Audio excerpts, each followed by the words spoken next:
Well, as interim superintendent, I want to welcome you. The schools are the centers of our community. This child tax credit represents such a relief to our families. 81% of our families will benefit from this tax credit. Amazing. And so I can't thank you enough for what you're doing to get essential services into our youngest students and our youngest citizens. So thank you, thank you, thank you. Thank you, Superintendent. Thank you. Okay.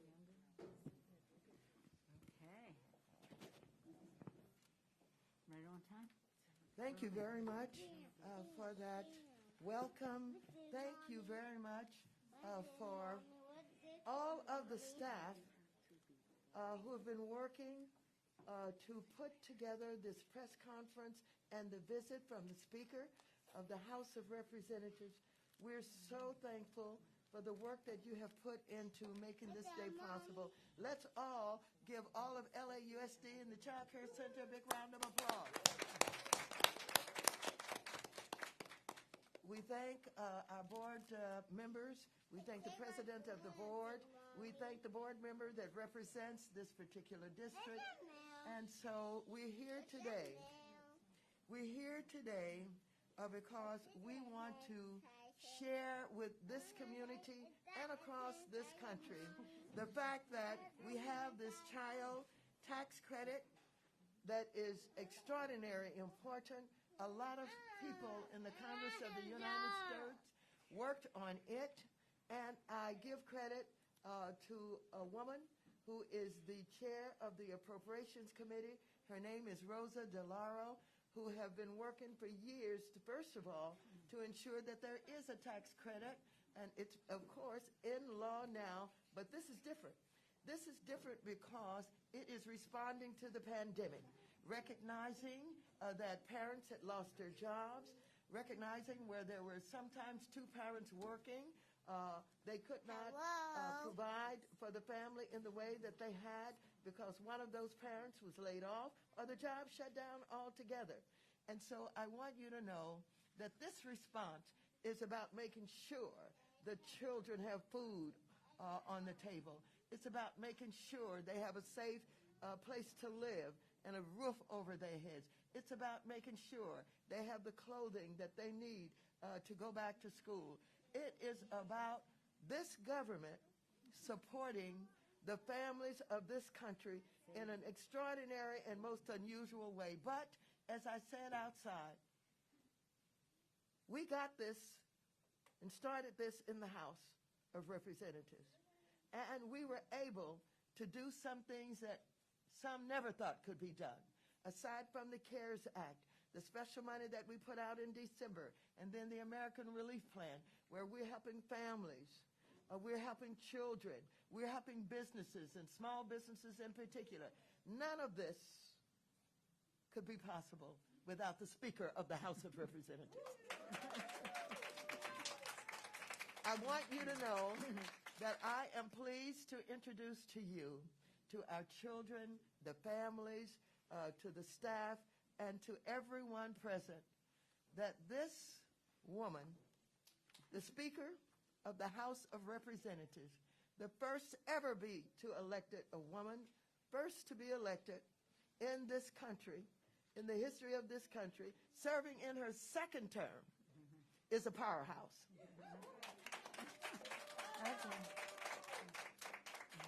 And when she speaks, everybody listens. They're better.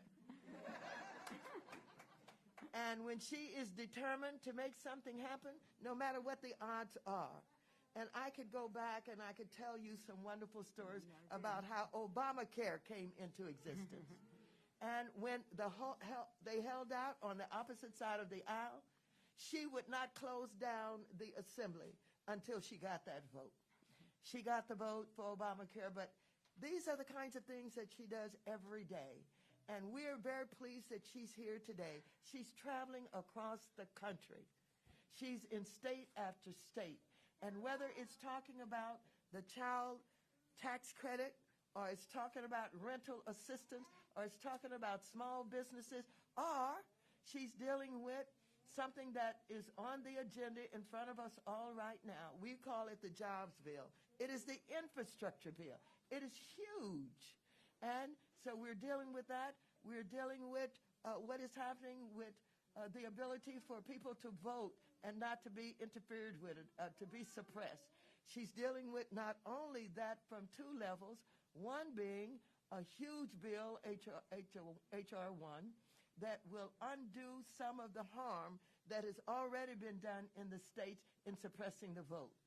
In addition to that, the John Lewis bill that we're ready to introduce and pass, and that will ensure that the decision by the Supreme Court that overturned really what we understood in Section 5 that ensured that those jurisdictions that had laws or were creating laws that would undermine everybody's ability to vote is overturned. And so we want to get that all cleaned up. But she is in the leadership of all of this. And she goes from meeting to meeting, from committee to committee, to the White House, to the Secretary of the Treasury, the Secretary of the Fed, on and on and on, making sure that she uses her time and her influence to take care of the people of this country, and she does it well. And don't let that smile fool you. She can get real tough, okay? And that's how she gets it done. Give her a big round of applause. Nancy Pelosi. Nancy Pelosi. And so, ladies and gentlemen, we're going to move right into this child tax credit. And as you know, this is so important. And some of our families have already received their checks in the mail. So those people who were already in the IRS system, basically, just as of July 15, got a check. And they're going to get another one. And they're going to get another one. Because this will go on until December. And guess what? You know what the speaker has said? We got to make this permanent. And so she is here today, and she's been meeting with our parents already. And so these parents are very special. They're here at this Ethel Bradley Center. I won't go into the whole history of the center and the Maxine Waters Employment Preparation Center, but working with, in addition to having the school named after me, working with my Black Women's Forum years ago, we realized that child care had to be important to the parents being able to go to school, and thus this child care center, and are we proud of it? Where's all the personnel of the child care center? Where are the teachers and the principal and the, please raise your hand, guys. Where, right, okay. And so here are the families that are participating in this child tax care press conference. We have parent Ana Maria Gonzalez, there she is, and from her family, the students that attend here, Benjamin, age 4, Jordy, age 7, and Nathan, age 9. And now on the left-hand side, I have Raven Henshaw, Mrs. Henshaw, the parent here, and she had 2 students here.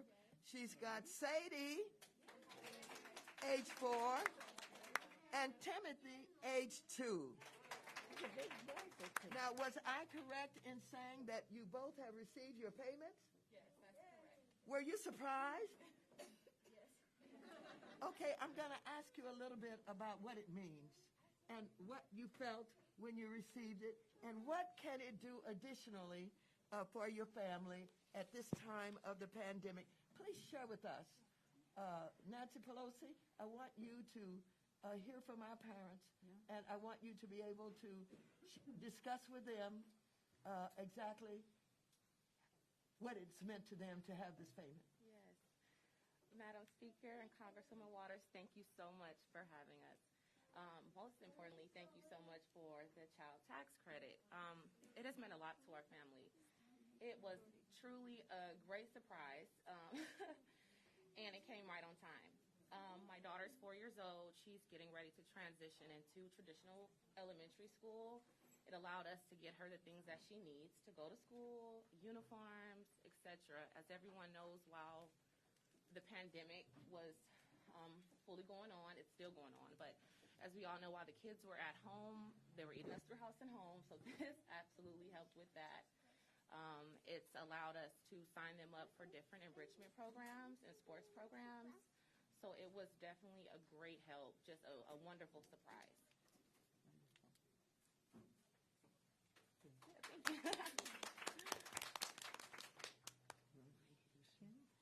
Ms. Canales, what does it mean to you to have this extra money come in?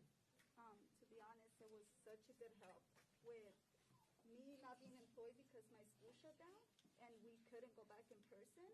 It was such a help with being able to cover part of the rent and just put more food on the table.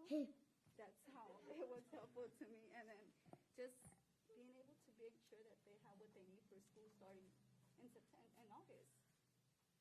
You mentioned rent. Yes, That's very important. very important. With the jobs that don't pay enough and rent is going up every single time, it's really hard with me being the only parent working. So, I mean, I just want to say thank you because that did help out a lot and it's helping. And from the bottom of my heart, we really appreciate it. Thank you so much. Well, Maxine talked about the kinds of meetings I attend.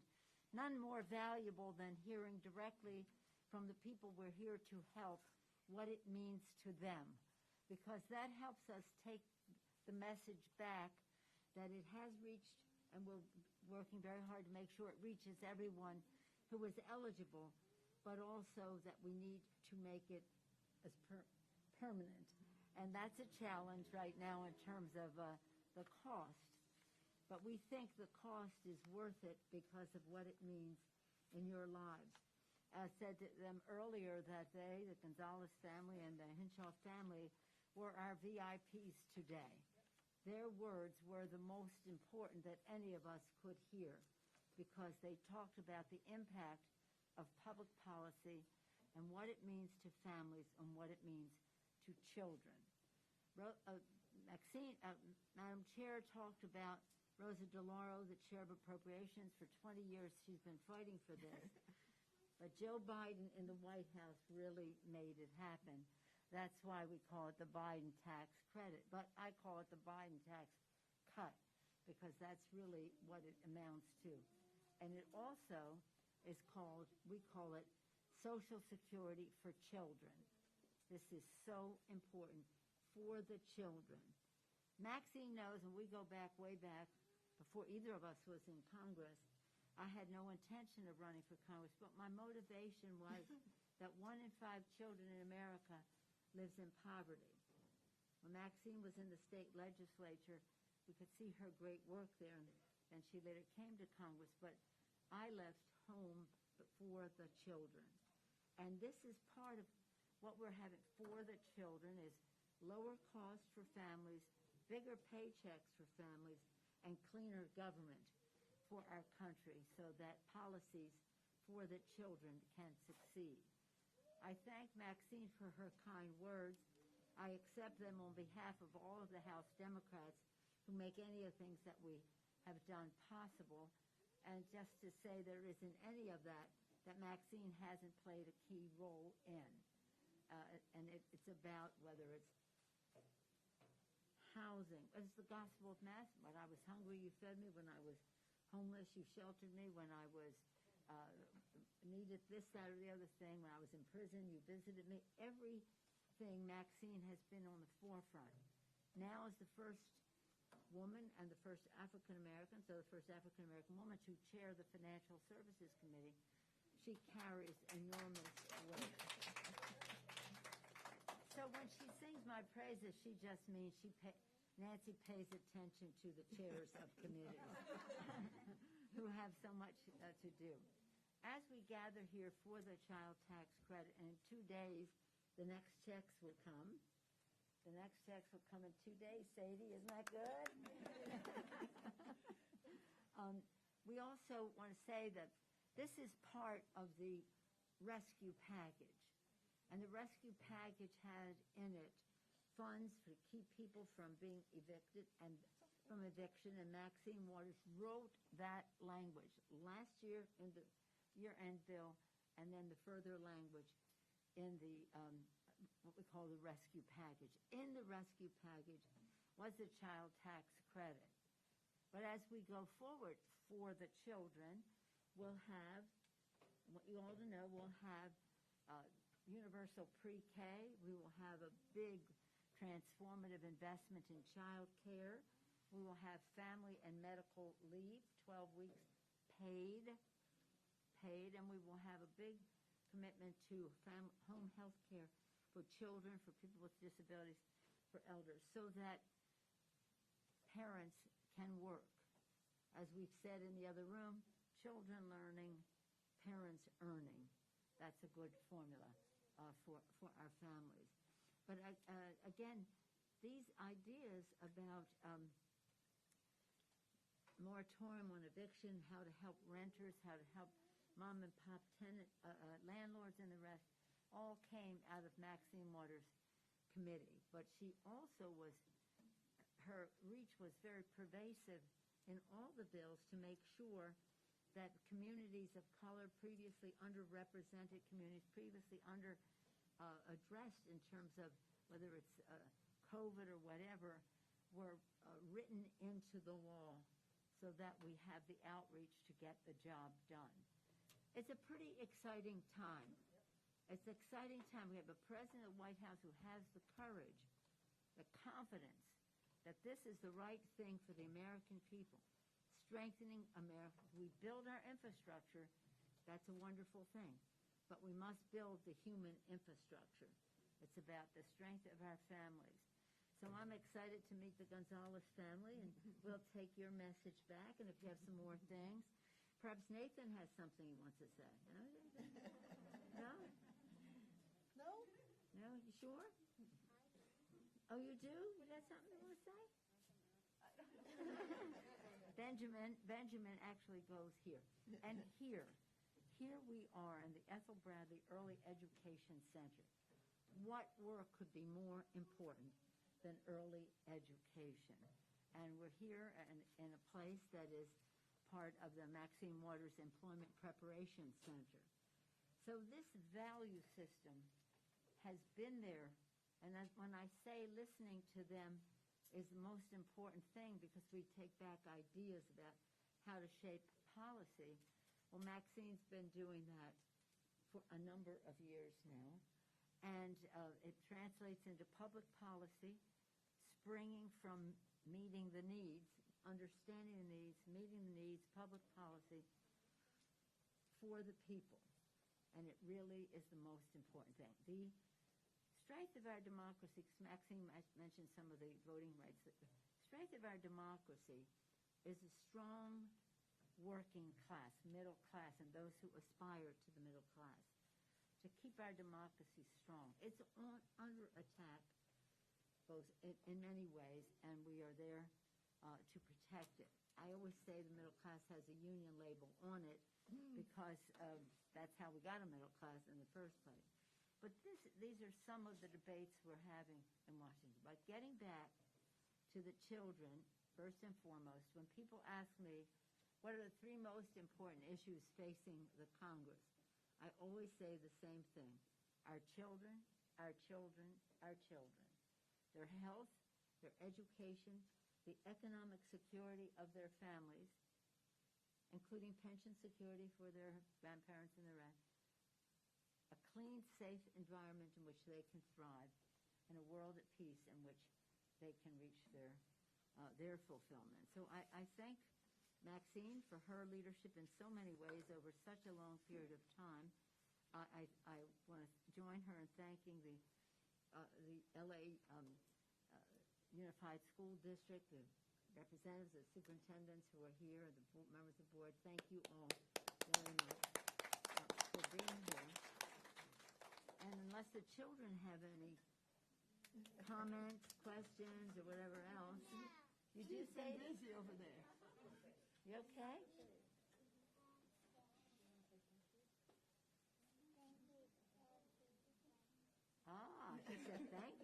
Nancy and Maxine. How about that? I'll take that back. Thank you. Anything? Jordy looks like he's got something on his mind. Okay, you say whatever you want to say. What do you want to say? What do you mean you don't know? You guys want to say something? They are the future, and that is our purpose. Our purpose is... You can say it. Say it to Nancy. Tell her. Thank you, because I can eat now. I can eat now. All right. Okay. But it is an exciting time when we go back. We will be, again, right now we're trying to make sure that everybody who can applies for the eviction moratorium resources makes that available. And, of course, the child tax credit, which makes all the difference, and even more difference for children under 6. So it's very thoughtful in how it is prepared, and to see that. Now, make sure you understand this. This is a stimulus to the economy. You're going to spend the money, right? You're going to buy things for school, to get ready for school and the rest, injecting demand into the economy, creating good-paying jobs as we meet the needs of the children. Maxine, thank you again for your boundless leadership. We could be here past midnight just listing all the difference that Maxine has made in every way. Always values-based, always visionary for the future, always knowledgeable about the issue, always strategic in how she goes forward, and able to draw so much support. That's why she's such a great leader. Madam Chair. Thank you so much. Thank you. Nancy Pelosi, Speaker of the House of Representatives, I want to thank you for coming to South Los Angeles today to visit the Ethel Bradley Child Care Center and, of course, on the grounds of the Maxine Waters Employment Preparation Center. You see the press has turned out in huge numbers. We don't get them very often, but you're here. And because you're here, we get a chance not only to send the word out over the country about how important the child tax credit opportunity is for everyone. And right here in this district, I want to show you and tell you, Nancy, 88.6% or 162,000 children right here in my district will gain from expanded and improved child tax credit. And this expanded and improved child tax credit lifts about 20,000 children from my district, out of a situation where they didn't quite have enough. And nationwide, it's expected to reduce, the disadvantages that families are up against by half. And so many of those families who don't have quite enough are going to benefit mightily from this program. And I thank you for your leadership, and I thank you for being here in South LA. Thank you. Let's give Nancy a big round of applause. In our state of California, it'll be 90% of the children will receive the tax credit. Maxine, are you ready to hear any? Yes, well, of course, and we're going to get some help from Marcus here, because the press gets very aggressive and they'll start fighting each other. And so we've got to make sure he will point them out and call on them, and that way we'll be safe. Look, can we have questions first on the subject at hand, the Biden child tax credit? Okay, first up, we'll go with Alex Michelson with the issue is. Thank you very much. And Madam Speaker, great to have you in South LA. My pleasure. Part of making this permanent is the idea of the human infrastructure bill, right, going forward. Where are we at right now? Do you have the votes to pass both infrastructure bills? And can you walk us through the process going forward, your strategy in making that a Child tax Okay, do you want to go there, or do you want to stay on child tax credit for Let's the moment? focus on the child tax credit. And then I'll come back to you, okay, because that All kids right, might next, not. we'll go to Betty with the Los Angeles Sentinel. Hi, Betty. Thank you so much for joining us here. I really do. Thank you, Betty. And I appreciate all of the just power that I feel, as a woman of color and, as a woman in politics and in government. It's I want to really talk about the excitement behind the resources that are being provided behind the child tax credit. When you're getting the future president, the future doctor, the future senator, what excites you about the community results and the longevity of the resources being provided generation to generation? Well, I appreciate your framing the question that way. This is about the future and our responsibility. When kids come to Washington and they visit the Capitol and this or that, I always say to them, you see the respect we pay for Washington and Jefferson and Lincoln and many of our founders and leaders over time. But they would not want us to spend our time honoring them. They want us to spend our time working for you, for the future. The history we respect, but the future is our responsibility. So the idea that we can alleviate some of the pressure that families feel is really our responsibility. And we're doing it in many ways. The child tax credit, very important. And the massive availability of it. Many families are participating, many families. But it's also part of what we want to do transformationally. Child tax credit, child care, family medical leave, universal pre-K, as I said earlier, and the rest, for the children. And it's so exciting to see the children, that's our purpose. And when sometimes, like the other day when I was in San Francisco doing the moratorium, the kids were, and they said, well, we can't start until the kids stop jumping around and laughing. I said, no, that's the perfect backdrop for this, the sound of the future, right? That's why we're here. They're the voices that need to be heard. That you said it so beautifully, because you do not know. I mean, it could be a teacher, could be a dog, could be anything, but we want kids to reach their fulfillment. And this is one way that we can do it. And by the way, when we talk about these issues, this is an investment. It is not a cost.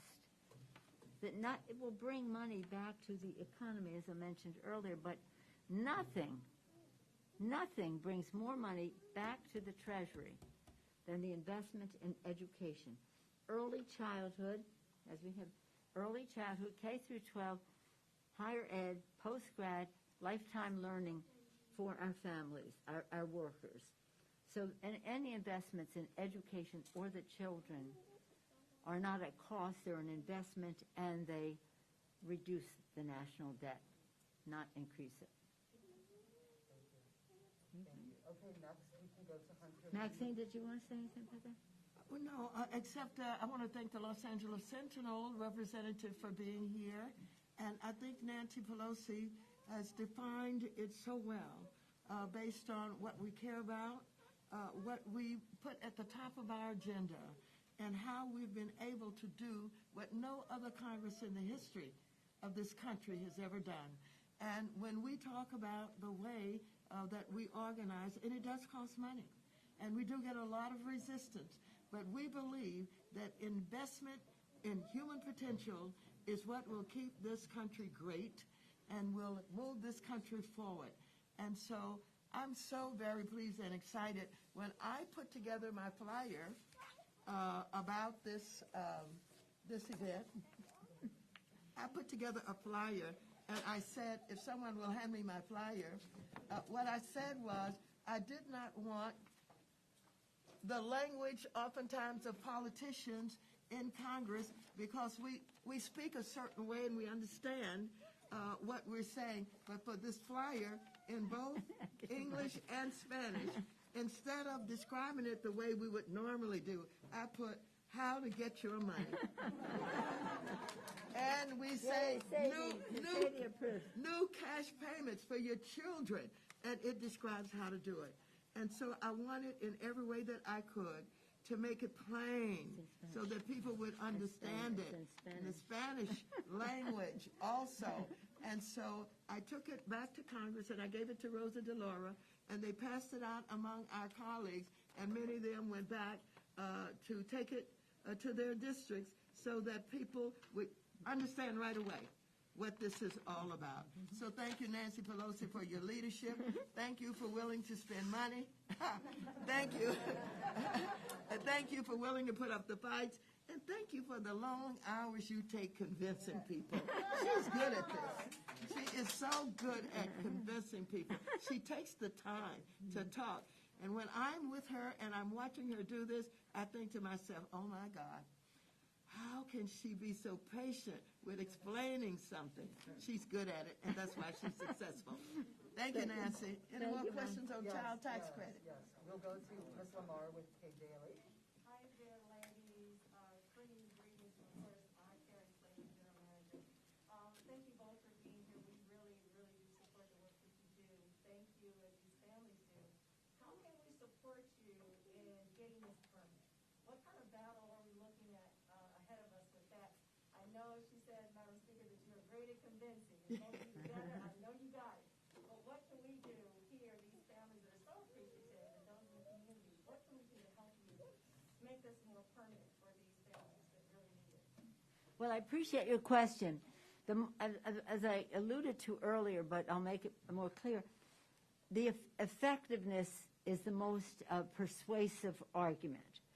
I, in my own district in San Francisco, have thousands of people who do not take advantage of the earned income tax credit because they just don't know. And so what we want people to do is to know.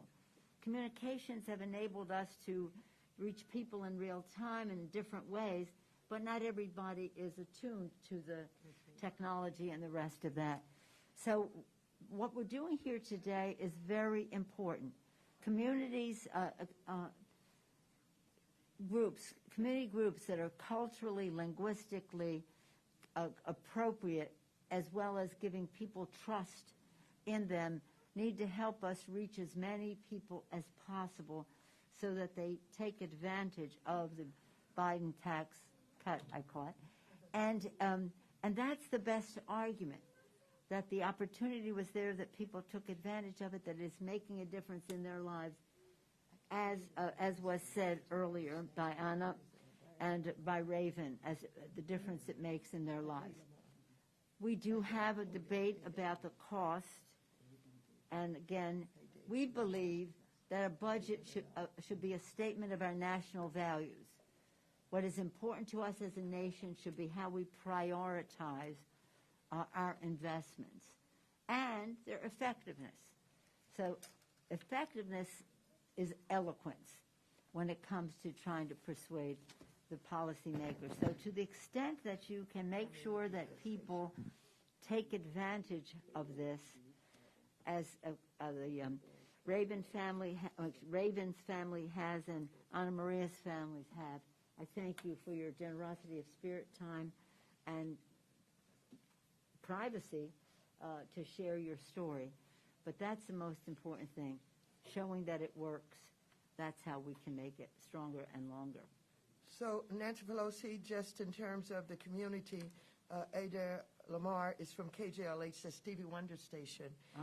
And we have who recently changed stations, having been at KJLH, Dominique DePrima, who is with now KBLA. So I have to give them both time. And so there's Dominique. Okay. Good afternoon. It's so wonderful to see you here in the heart of South LA, not on the perimeter, but all the way in the heart. It really means a lot. Of course, Congresswoman, we always see you in the heart of South LA. The question is, in the environment that we're in right now with the polarization and such, as we see the possibility, I'm not putting a jinx on it, but we see the possibility of not retaining control of both houses. How do we protect the gains that we've been able to make, such as the Biden child tax credit, which are so important to our community, in this environment? Well, let me just, taking from the end of your question and work back. Our members who are saying, well, there may not be enough money to do everything under the cap that they've given us, their argument is this tax credit is never going to be taken away. It will, as long as it has the constituency of the families, and again, a broad base of families, not just the, it goes up to many families in our country. They think that that is the best argument, that if it's not permanent at this moment, that it will not be taken away. Like you just couldn't take Social Security away, even though they try to privatize it, you can't take it away. I don't ever entertain any thoughts of not maintaining the majority. You always have to run in a way that makes sure you don't assume anything or take anything for granted. But I do think that when people understand what is at stake, we will prevail. But more, just to Maxine's point earlier, right now there's an attempt on the part of some to undermine the integrity of our elections. The initiatives for the suppression of the vote, even since what they did in 2020, are undemocratic, unpatriotic, and undermine the sanctity of the vote. So that's why we also, we are hopefully, not this week, but next week, going to be able to, and maybe it's 2 weeks, we have to see how the hearing process goes, pass the John Lewis Voting Rights Act. That's H.R. 4, but we also have to pass H.R. 1, which is the bill that John Lewis wrote the first 300 pages of to do. And it's really another dangerous thing, if I just may add this one thing. They've tried to suppress the vote, and now they're making harder for people to vote, even on top of their past suppression. But they've added an interesting agreement. It's called nullification, on how they will nullify the election. And we just can't let that happen. So we won't. But it is, that's why we have to do it by law, and we have that as our challenge as we go back to vote on these other major pieces of legislation. But again, for people, if people know, President Lincoln said public sentiment is everything. With it, you can accomplish almost anything. Without it, practically nothing. But for people, public sentiment to weigh in, people have to know. So that's why we're so happy to see all of you, to take a message of a child tax credit. If there's one thing we want people to know, is that children are of the highest priority to us. That's why this budget places that investment at the top of the list, the Biden Child Tax Credit. Some of our local press. All right. Is Kenny Inglewood today? All right. Thank you, Congresswoman and Speaker of the House. It's an honor to see both of you. Happy to welcome you here to South Central Los Angeles. You know, with money, with any government subsidy or money comes with some good, some bad. And my question is, what layers of protections do you have in place that will prevent fraud with this tax credit, and to make sure that the families that actually need and qualify for this money will receive it? It's a two-part question, but everywhere across the board, PPP, unemployment, there's so much fraud that sometimes the people who actually need the money don't get it. What layers of protection are in place for this tax credit? Well, first of all, let me just say that those families who have received checks right away are in the system. They're in the IRS system. They have filed, and we know everything that needs to be known about their income level and whether or not they qualify. This is a program that understands that not only are we dealing with those families who have very little, we're dealing with the middle class also. And when we do that, and we look at the tax returns, we know what the qualifications are. Single individual head of household up to $112,000 for what did I say? Yeah, 112. Up to a single, two people in a household, up to $150,000. And so that's already set out, and they can't get any more. They can't be denied. They qualify. They're in the system. They file their tax returns and such, and so we're comfortable with that. And so we, even though, as you allude to, there are some programs where you have more attempts to beat the system and to create fraud. This one is harder to do because, like I said, those who are in the system already, we have the basic information. Those who are not in the system, they qualify through following the instructions here about where to call and how to get started. Which means that they didn't file for taxes. They may not have filed, or there may have been a divorce. There may be any kinds of things that have happened that would cause them to have to perhaps make a telephone call into the IRS system that's overseeing this. So we feel pretty comfortable about it. So if someone is receiving, welfare benefits right now, how do they qualify for this tax credit? Or do they qualify? Well, one of the reasons this program is so important is, don't forget, some laws were instituted that cut back on welfare, that basically relieved people of welfare who have been in it for 5 years or so. We have families out here with no income, living with family members, living with friends, living in apartments that have been divided up into 5 different families when it only has 2 bedrooms. And so we hope that these people will go and follow these instructions and file so they can get into the system. If you filed tax returns in the last 2 years, no action is needed. And then you have the following instructions if you do not. But let me say, we don't want any waste, fraud, or abuse in anything that we do, and we subject what we do to pretty harsh scrutiny. And that's why we have nearly $1 trillion in money to spend in our bills for people who have avoided paying their taxes. I'm not talking about manipulate the system. I'm talking about breaking the law. So I don't want it to be a system where in some places the IRS up until now has spent more time going after low-income housing tax credits or low-income tax credit violations rather than billionaires who have avoided illegally paying taxes. So in every aspect of our system, we want the integrity to be respected, but we don't want people to be afraid to sign up for fear that they may be focused on unnecessarily. Should we go to? Can I ask a follow-up on the bill itself?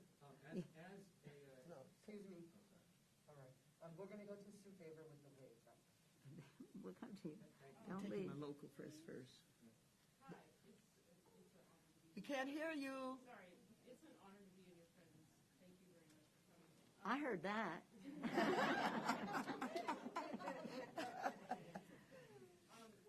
guess, how long has it been since something like this has been given or applied by the presidential newspaper? I'm sorry, it was hard to hear. How long? How long has it been since such a similar tax credit has been given to children by the United States government? Well, we had a tax credit when George Bush was president, a one-time kind of thing. When we were doing, I wanted a stimulus package, I wanted infrastructure and the rest. They said, no, they just do tax code. This was when he was still president, so about 2007, and it was just an interim. But that was Rose's sort of, this is a moment that we can at least do this. But it wasn't an ongoing program. It was a one. Oh, this is transformative. This is like Social Security. That was transformative then. Necessary, of course, respected now as an absolute. And this is transformative. So nothing, I should say to nothing like this. We had used it because we were always trying to get it in someplace. But this is you have it this week, month, you have it next month, you have the month after. It's quite a remarkable thing. And then just one more thing, Madam Speaker, just to clarify your next steps on getting this to be a more permanent thing again. Well, we are writing now the next bill, which is the Human Infrastructure Bill. It would take a lot of money to make it permanent, but as I say, we consider it permanent. Now, how do we, every step of the way, ensure that? The most eloquent statement is that it is effective, that people are taking advantage of it, and that they are sharing with us the difference it makes in their lives. What do you say, Max? Yes. Thank you. Next, Mr. John Davis with Our Weekly. Do you have a question? Hey, yeah, real quick.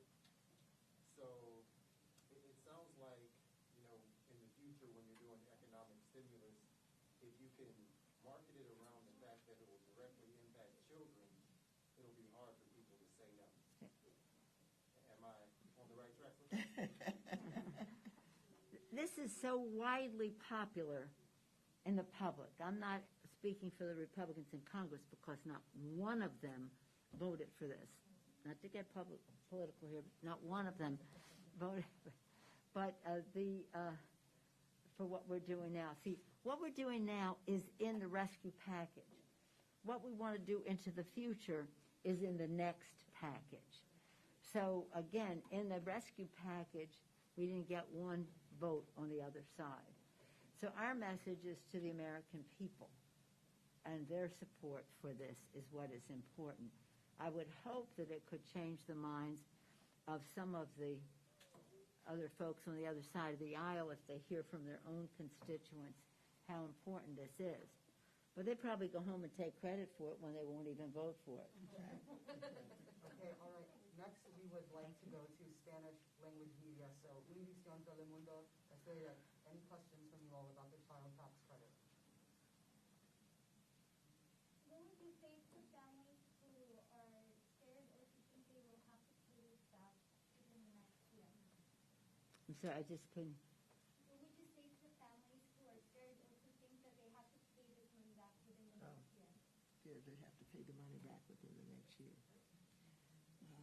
They're not going to, I don't think they get a tax for this additional. This is a credit already. Yeah, this is a tax credit. It's just an advance on what they would be filing. This is a tax credit, which means that in law already we have tax credits. It is not as much, and that means they don't have to pay. And so this will not be doubly taxed. They're already eligible for tax credit. It's just increased. But let me also just say, Max, remind me, that sometimes a tax credit comes when you pay your taxes. That's right. Or at tax time. We made the case to the Treasury Department that we'd like to have it Now, monthly. People can opt to just get it at the end, but we wanted it monthly for families because that's when their needs are, monthly. any Spanish press? Telemundo, Univision? No? Okay. No The question? city of LA, but we wanted to talk to Ms. Gonzalez in Spanish. Okay. Are you okay to take the Yes. question? Yes, I'm fine. Esta clase de ayuda, ¿cómo le está beneficiando y qué piensa de esta ayuda? Esta ayuda me está ¿Se puede beneficiando. acercar el micrófono, por favor? Sí, ¿me escucha? Okay. Esta ayuda me está ayudando a mí en la forma que me ayuda a ponerle más, para ayudar a pagarme la renta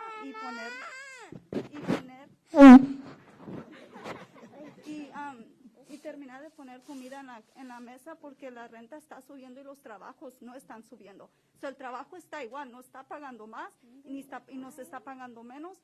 Y esta ayuda nos está ayudando a nosotros para poder poner la comida en la mesa y pagar la renta honestamente. ¿Qué otra ayuda esperaría o le gustaría que recibiera? En subir los pagos de las gentes que trabajan en las escuelas. Porque yo fui al colegio y honestamente que me quieran pagar el mínimo, cuando yo fui a la escuela, agarré mi bachillerato, no es justo tampoco. No hay. Ya es todo, muchas gracias. So Watch Times represented by the Sentinel. Yes, ma'am. You take care of the Watch Time. I can definitely jump in because I actually had a question for you. So thank you so much, Megan, for taking the time out and energy. What has this alleviated in your mind in order for you to kind of focus on more things with your children and just the overall family dynamic? How have you been feeling relieved because of this resource? Great question. question. I've been fortunate enough during the quarantine and during the pandemic to still be working. My household hasn't really lost out on any funds because of the pandemic, and I understand that's truly a blessing.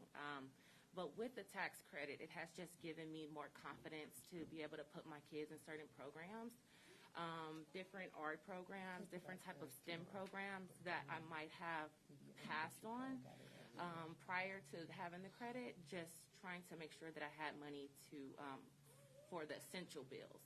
But now with the additional funds, it's given me an opportunity to really delve into enrichment programs for my children. And I truly think that's so important because in such, I guess, disadvantaged neighborhoods, we don't often have that opportunity. And so I think this is a great chance to give them something that I might not have been able to offer before. Would you say that you feel like you can now focus on the quality of life a little bit better? Absolutely. I think that's a great way to put it. If I just may add to that an observation, and that is one of the things we used to talk to President Obama about and President Biden now is when we talk about the basic fundamentals of housing, food security, job security, all of that, there's another element that people have to understand, and that is mentoring. When people have to hold down 2 jobs to barely be able to put food on the table, and sometimes not even that, they don't have time to mentor their children. And their neighbors are doing the same thing, so they're not able to mentor. So this mentoring factor, as you said, the enrichment that the children are now getting because of this partially because of this check is very important. But to the extent that parents can have more time with their children for the mentoring, it's so very, very important. Okay, thank you. All right, we're going to take just 2 more questions. Alex, we'll go to you. All right. Okay, Just Alex. to follow up on the bill itself. Helping kids is the cause of your life. That's right. This is the biggest anti-child poverty bill in the history of the country. Right. For you, personally, as a mom, as a grandmother, as the first female speaker, what does it mean to you to meet with people like this and to see the difference that it's made? Well, I appreciate your question. As a mother of 5, a grandmother of 9, my first statement is, aren't these children well behaved? How about that? They really, they're getting into it, I mean. Who knows what might come next for them. But not just because of my motivation, being a mother of 5, and then hearing way back when my children were babies that 1 in 5 children in America went to sleep hungry at night. 1 in 5 children in America lives in poverty. In America, the greatest country that ever existed, how could we tolerate such a thing? But it exists, and it still exists, and it's been exacerbated by COVID. So we saw this as an opportunity to just transform people's thinking about how we go. So that's why when we have our, shall we say, exuberances about one bill or another, I say to them, this is one of the biggest things you'll ever be a part of for what it means to America, for our families. I felt very proud of the work for the Affordable Care Act, tens of millions more people getting health care. That was a pillar. Social Security, Medicare, Medicaid, Affordable Care Act. What we are doing now for the children, for the families, is a pillar of economic health and just certainty in terms of their security, education, and the rest. So what we'll do, to your prior question, is the bill that was passed by the Senate is appropriate. It addresses many of the needs. It is an infrastructure, a physical infrastructure bill. It is not a human infrastructure bill. And if we're going to build back better, which is the mantra of Joe Biden, we have to do so by involving many more people. It can't be a perpetuation of what went before, unless we, and it will be, unless we get the second bill. And the second bill, again, it frees up women and moms and dads to be in the workplace with all the things I mentioned: child care, family medical leave, home health care workers, universal pre-K, the list goes on. If we do that, it's a liberation. It's a liberation so that people can participate. We also have equity in what we want to do, which the bill that passed does not have. Equity in terms of transportation, other projects that have destroyed neighborhoods and that we want to undo, but not in a way that gentrifies neighborhoods and puts people out. So everybody's been thinking very carefully, because they bring to it a history of knowledge of what works, what doesn't, what was well-intentioned but is not so great actually. So this, I mean, to me, this says to people of color, previously underrepresented people in these trades and in these jobs and all the rest, not just jobs, but equity, businesses participating. And Maxine has been a complete champion on that to make sure businesses in a minority community and women, veterans, and all that can participate, because the queen of giving them access to capital. Access to capital, but with this bill also access to a trained workforce, looking different from the workforce from before. So this is very big. So when we have our, shall we say, I like this, I don't like that, just whatever it is, at the end of the day, it will be one of the biggest initiatives that any of us has ever participated in.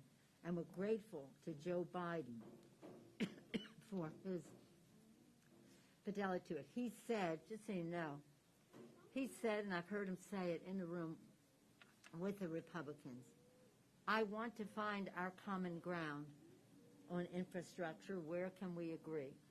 But I will not limit my vision to that, because we have to build back better.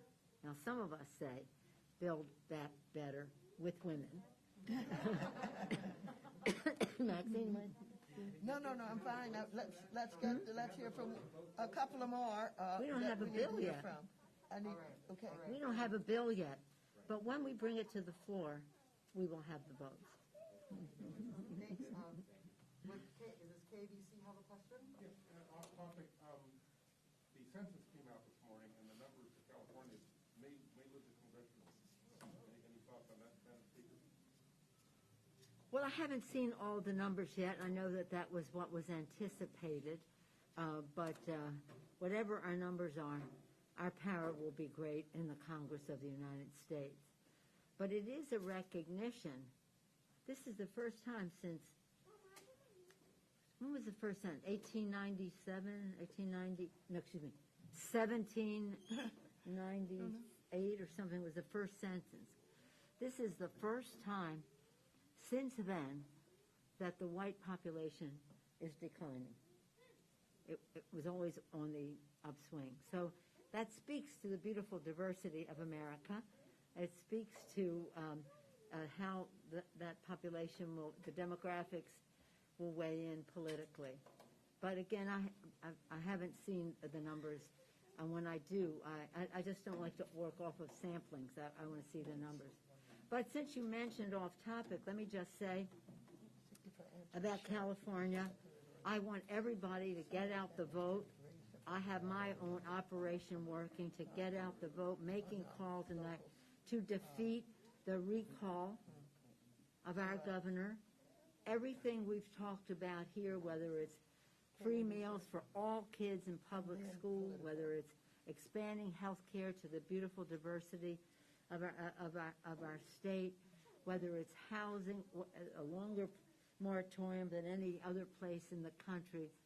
The list goes on. People are feeling the pain of COVID.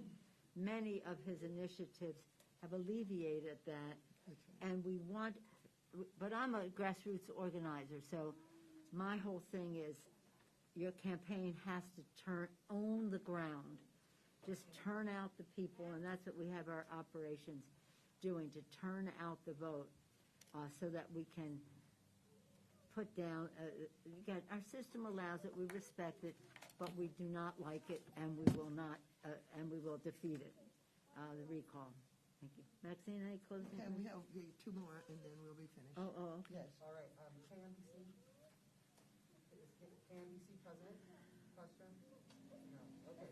With that, we'll go to Carlin. If I could follow up on that, Madam Speaker, when you talk about the Democratic agenda, what is at stake for Democrats with this recall? If Governor Gavin Newsom is defeated, especially since Governor Andrew Cuomo in New York has just left office, when you talk about 2022 and 24, with the Democratic agenda, child care, tax credit, pre-K, et cetera, what's at stake for the party overall? Well, what's at stake for the people of California is really the question. As I have said, the governor has acted in a very important way, and we take some credit for the resources that he's enabled him to. But he has implemented. He has implemented. And some places have not implemented. He has implemented. And again, he has seen the pain. He knows what he wants to do. He has a plan to get it done, and he has put it out there. What is the purpose of the recall except skullduggery? But again, the system allows for it, so we have to defeat it. But it would be really a very sad situation if we could have those people. Not one of them voted for the child tax credit. Not one of them voted to extend the moratorium or the funding for it in this tranche, the current tranche that we have now. So it's in terms of what is the purpose of governance. If you don't believe in governance, as they don't, and you don't believe in science, as they don't, you're going down a very bad path for the children and other living things. And in terms of what was coming out, you mentioned the census numbers, but we also had reports from the United Nations as to the urgency, the red zone we are in preserving the planet.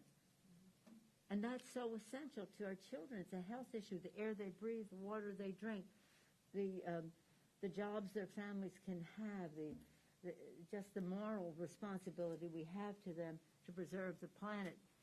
Gavin Newsom is a champion on that.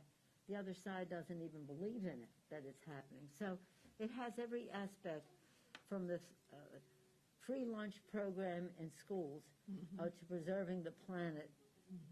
It has to be defeated. And again, with a recognition of the pain that people are feeling, concern they have about their own families and their future, and how we fight COVID. And again, on the ground, own the ground, get out the vote. September 14th is the deadline. This is your last one. Anybody? We'll go.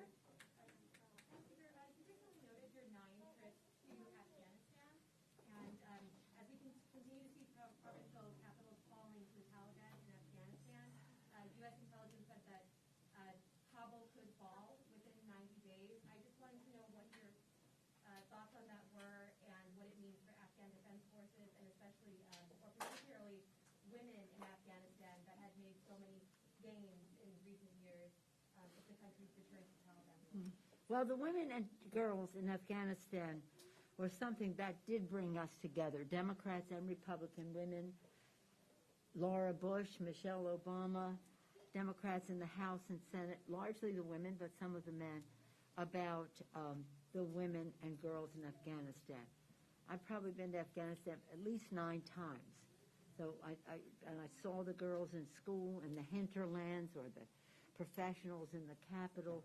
But they really made major advances because the U.S. was there. The tragedy of Afghanistan it was 20 years. The problem with it is that when we went in 2001, when we went in, we did not defeat the Taliban. We routed the Taliban. They headed for the hills and beyond, and are just waiting to come back. 20 years. We just had the president of Afghanistan in the capital about 3 weeks ago when he was in the U.S., and he thanked us for the the service of the families who had lost loved ones or had loved ones have other problems that were not completely visible, and we made a big contribution. But our purpose was to make sure it was not a safe haven for global terrorism to hurt the United States. There are so many other places that fall into that category now that it's heartbreaking. But we have to watch and see about that. This just happened today. They tell us I know when we came, they were going to be deploying some troops to Afghanistan to be helpful so that the Afghan forces themselves can be better able to protect the country. But it's a enormous. We've been almost 20 years. It's about 20 years. You know, when we went into Afghanistan, how many troops we had on the ground? About 200. It was not a serious effort, and the mistake was, let's go to Iraq. And we went to Iraq, we ignored Afghanistan, and here we are. But in any event, the women and girls remain a very high priority, what that means for that country. I've been to their schools in the countryside where they've recited poems, and just to see the glory of the education of girls. So I'll close by saying this. If I ruled the world, people ask me that all the time. They say, if you rule the world, or they say, if you had a magic wand, what would you do? And it is about education of women and girls throughout the world, education of our children. And that's what's happening here. So when I came, I said to you, you're doing the most important work of all, the education of our children. Thank you so much for that. Well, thank you all so very much. First, again, I'd like to thank all of the staff, the principal and all of the staff here at the Ethel Bradley Child Care Education Center.